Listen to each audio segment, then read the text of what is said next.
Quando você pensa em paz de Deus, ou você pensa em uma cantora gospel falando E que a paz de Deus reine em mim. Ou você pensa em um pastor esperneando falando paz de Deus da maneira menos pacífica que você consegue imaginar. Porque Jesus é a fonte da felicidade.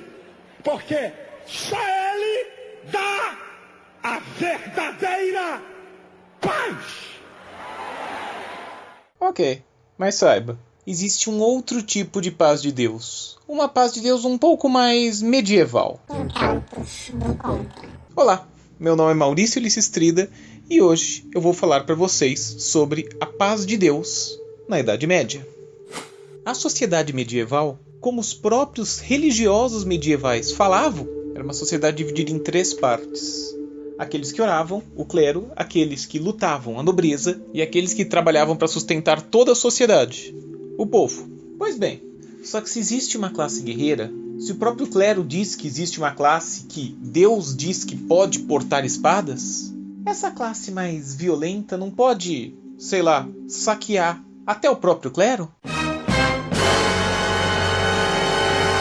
Por isso mesmo que quanto mais o poder central foi diminuindo, foi se fragmentando com a decadência do Império Carolíngio, e essa fragmentação vai acontecer exatamente com a divisão das terras entre os nobres, já que os nobres, como eram guerreiros, davam terras para outros nobres, também guerreiros, para um defender o outro, a ideia de suzerania e vassalagem, suzerano, aquele que doa terra, e o vassalo, aquele que tem de defender o suzerano. Mais e mais a igreja foi tomando um pouco das rédeas daquela sociedade.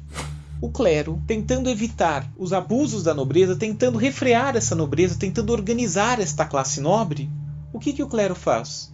Eles instituem algo chamado paz de Deus, ou também a trégua de Deus. Sendo a trégua de Deus uma proibição para batalhas, para atos de violência durante algum tempo. Um final de semana, um dia santo, alguma coisa desse tipo. Já a paz de Deus, que foi expressa pela primeira vez pouco antes do ano 1000, deixava claro que determinados grupos não deveriam ser atacados. Por exemplo, não se deve atacar o clero. Olha só que legal. Não se devem saquear igrejas. Não se devem atacar camponeses. Não é aceitável derramar sangue em solo sagrado, em cemitérios. Sabe o que é permitido? Que a cristandade use a sua força, use toda essa agressividade, que essa classe guerreira use toda essa sua agressividade para atacar infiéis, atacar não cristãos. Então, por exemplo, no mesmo momento em que o clero fala muito sobre paz de Deus, é o momento em que o clero fala sobre atacar os muçulmanos nas cruzadas. O Papa Urbano II, que conclamou as cruzadas, também foi uma das pessoas que pregava sobre a paz de Deus. Com isso, o clero colocava a violência da classe que foi educada para ser guerreira no lugar que interessava para a igreja. Dessa forma, o clero tentava controlar a sociedade, tentava controlar o pensamento, as atitudes daquelas pessoas. Em uma guerra, os guerreiros, seja um guerreiro medieval na região da atual França, seja um soldado norte-americano no Afeganistão, em uma guerra, o que um guerreiro pode fazer? Teoricamente pode fazer o que quiser, não é? Perceba que nós temos em algumas coisas como a paz de Deus, um gênero que vai ser a Convenção de Genebra, que vai dizer o que as pessoas podem ou não podem fazer em momentos de guerra. Então, a paz de Deus é um germe do que a gente vai falar hoje sobre crimes de guerra. Sabe a historinha de que na guerra e no amor tudo é permitido? A paz de Deus era exatamente a igreja falando que certas coisas na guerra não eram permitidas. Eles estavam organizando aquela sociedade. O clero, na Idade Média, exatamente naquele momento extremamente religioso da Europa, é exatamente uma classe extremamente forte que consegue organizar a sociedade.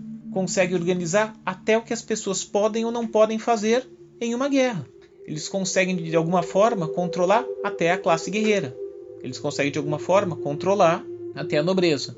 Isso significa que com a instituição da paz de Deus deu tudo perfeitamente certo e o clero controlou todo mundo e nunca mais uma igreja foi saqueada?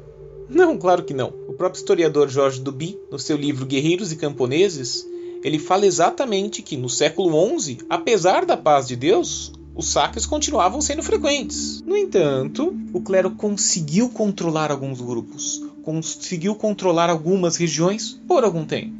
Queira ou não, é um passinho para o que vai ser a nossa sociedade hoje. Um pequeno passo. Mas é. Bem, fiquem em paz.